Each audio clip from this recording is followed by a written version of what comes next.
Hello everyone, আমি আপনার শাহরিয়ার। আমি রিজেক্টেড তুখোরিয়ান্স এর ফাউন্ডিং মেম্বার এবং তোমাদের ফিজিক্স ইনস্ট্রাক্টর। সো আজকে আমি তোমাদের জন্য নিয়ে এলাম আমাদের যে প্রথম প্রবলেমের ভিডিওটা। প্রথম প্রবলেমটা আমরা এখন তো থিওরি সব পড়ে ফেলছি, সূত্র সব পড়ে ফেলছি, তোমাদের সব এতদিনে মাথা থেকে যাওয়ার কথা। তোমাদেরকে সময় দিয়ে দিয়ে আমরা ছোট ছোট সময় কেন দিচ্ছি তোমাদেরকে, আমরা ছোট ছোট ভাবে ভাগ করে কেন দিচ্ছি, যাতে তোমরা সময় নিয়ে জিনিসটা বুঝতে পারো, করতে পারো। আমরা কিন্তু এই ভিডিওগুলো মোস্ট প্রবাবলি 2 দিনের গ্যাপে আমরা এত পোস্ট করতেছি। তো যেহেতু 2 দিনের গ্যাপে পোস্ট করতেছি, সো ডেফিনেটলি রিজন আছে যে ওই 2 দিনে যাতে তোমরা ওই জিনিসগুলো নিজেরা চিন্তা করো, চিন্তা করে করে করে করে বুঝে যাও, এরপর পরের ক্লাসটা করতে আসো। সব একসাথে দিলে কখনো পড়া হয় না, এই জন্য আমরা আলাদা আলাদা দিচ্ছি। সো আশা করি এতদিনে তোমরা সূত্র এবং কনসেপ্ট সব বুঝে গেছো। সো চলো আমরা এখন প্রবলেমটা সলভ করি। এখানে কি বলছে? 16 গ্রাম হিলিয়াম এবং 16 গ্রাম অক্সিজেন গ্যাসের মিশ্রণ। মিশ্রণ আছে মানে কি? মিশ্রণ আছে মানে আমি, এটা হচ্ছে তোমার কত, N1, এটা হচ্ছে তোমার, সরি N1 না, এটা হচ্ছে তোমার W1, এটা হচ্ছে তোমার W1, এটা হচ্ছে তোমার হিলিয়াম। হিলিয়ামের ক্ষেত্রে কি হয়, F1 সমান কত হবে? হিলিয়ামের ক্ষেত্রে 3 হবে। তারপর এটা হচ্ছে তোমার W2, এটা হচ্ছে তোমার অক্সিজেন। তো অক্সিজেনের ক্ষেত্রে F সমান কত, F2 সমান কত হবে? 5 হবে।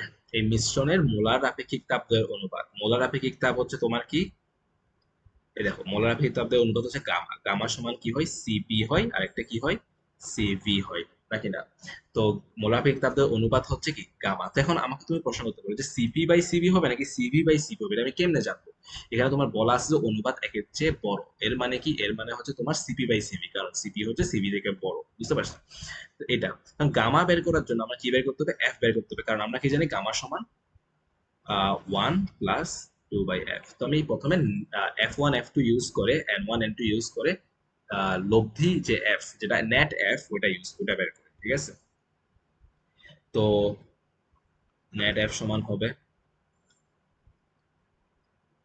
N1 F1 + N2 F2/N1 + N2 সমান কত হবে? N1 এর মান কত হবে? N1টা সমান কত হবে জানো? যে W1 হবে, আর নিচে হবে কি, হিলিয়ামের পারমাণবিক ভর আণবিক ভর হচ্ছে তোমার কত? আণবিক ভর হচ্ছে 4, অক্সিজেনটা হচ্ছে কত? 16। তো এটা যেহেতু গ্রামে দেয়া আছে, এটা হচ্ছে তোমার গ্রামে। সো W1 কে আমি কি দিয়ে ভাগ দিব? এটা যদি হিলিয়ামের, তো আমি 4 দিয়ে ভাগ দিব। আর F1 এর জায়গায় আমি কি লিখবো? তোমার ইয়া, কই গেল? F1 এর জায়গায় আমি 3 লিখবো। তারপর প্লাস দিয়ে N2 এর জায়গায় আমি কি লিখবো? W2। আর এখানে আমি কি লিখবো? তোমার অক্সিজেন হচ্ছে 16, তো 16 লিখবো নিচে, ইন্টু কত দিব? 5 দিয়ে গুণ দিব। আর নিচে হবে কত তোমার? এই W1/4 প্লাস W2/16। তবে এই জিনিসটাকে একটু ঠিক করে দিই আমি। ঠিক না, মানে W1 না লিখে W1 এর মানটা বসাই দিই, হ্যাঁ?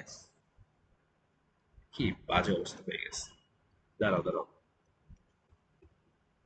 W1 না দিয়ে W1 এর মানটা বসাই দিই, জিনিসটা আমি ডিলিট করে দিই।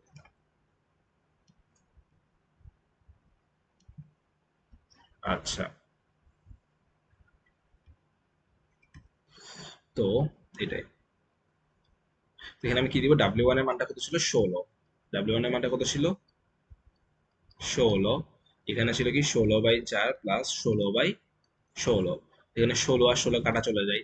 এখানে 16 আর 4 কাটা গিয়ে এখানে কত থাকে? 4 থাকে। আর এখানে 16 আর 4 কাটা গিয়ে 4 থাকে, আর এখানে 16 আর 16 কাটা গিয়ে 1 থাকে, ঠিক আছে? তাহলে মিলে কত হয়? নিচে হচ্ছে তোমার 4 একে 5 হয়, উপরে হচ্ছে তোমার কত হয়? 3 4 12 হয় না? 3 4 12 হয়। 12 আর 5 কত হয়? 17 হয়। 12 আর 5 কত হয়? 17 হয়। তো এইটা হচ্ছে তোমার ডিগ্রি অফ ফ্রিডম, ঠিক আছে? এফ নেট, এফ বার। তো এফ বার থেকে তুমি যে গামা বার বের করতে চাও, গামা বার কত? 1 + 2 × 1/f বার। তো তাহলে 5 উপরে উঠে যাবে, 17 নিচে নেমে যাবে। তখন এটাকে তুমি ক্যালকুলেট করো। 17 17 দুগুণ কত? 34 হয়। তো তোমার 17 দুগুণ 34, 34 আর, আচ্ছা সরি সরি সরি, ভুল বলতেছি। 2 দিয়ে গুণ দিব, তো এটাকে আমি, হ্যাঁ, তো 5 10 হয়, 10/17। তো 17 27 হয় উপরে। এই যে 17, এটা মান, তোমার মানটা বের করবো। আমার ক্যালকুলেশনে ভুল হতে পারে, আমি যদি মুখে করছি, আমার হাতে ক্যালকুলেটর নাই। সো তুমি এটা করে দেখিও, ঠিক আছে? এদিকে 17 হয়, 17 আর 10 27 হয়, নিচে 17 হয়। হ্যাঁ, তো এটাই হবে আর কি বেসিক্যালি। হ্যাঁ, এটাই ঠিক আছে। তো তোমরা হচ্ছে এটা মানটা বের করে দেখিও। সো বেসিক্যালি আজকের প্রবলেমের সলিউশন হচ্ছে এটাই। কালকের ক্লাসে আমি আরেকটা প্রবলেম নিয়ে আসবো।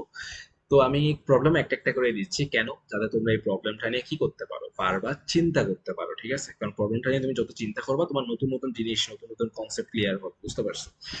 আর এই প্রবলেমগুলা আমি সলভ করার আগে তুমি আগে নিজে একবার চেষ্টা করো ভিডিওটা পজ করে, তুমি পারো কিনা নিজে থেকে। সূত্র তো জানাই, পড়াইছি তোমাদেরকে আমি, তো তোমার তো পারার কথা। তো ওইটাই আর কি।